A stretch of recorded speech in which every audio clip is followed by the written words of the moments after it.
मला DM आलं होतं की तुम्ही दक्षला काय खाऊ घालता, तर हे आहे मखाण्याची पावडर आणि मी मखाने छान रोस्ट करून त्याची पावडर करून घेतली होती.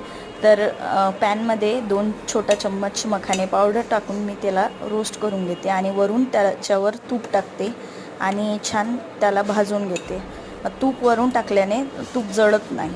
आणि मग त्याच्यामध्ये 1 छोटा चम्मच काजू आणि बदामची पावडर टाकते आणि त्याला छान परतून घेतल्यावर त्याच्यात तेवढा छोटा चम्मच गूळ टाकते आणि हे बाळाला खूप आवडतं. हे शिरा टाईप होतं, एक मखाण्याचा शिरा. हे मी सकाळी आणि संध्याकाळी 5 वाजता त्याला देत असते. संध्याकाळच्या 5ला आणि सकाळी 11 वाजता. म्हणजे हे एकदम लाईटवेट आणि पचतं पण बाळाला. पाणी टाकल्यानंतर त्याला छान उकळी आल्यावर अशा फॉर्ममध्ये झाल्यावर त्याला ते मी सर्व करते.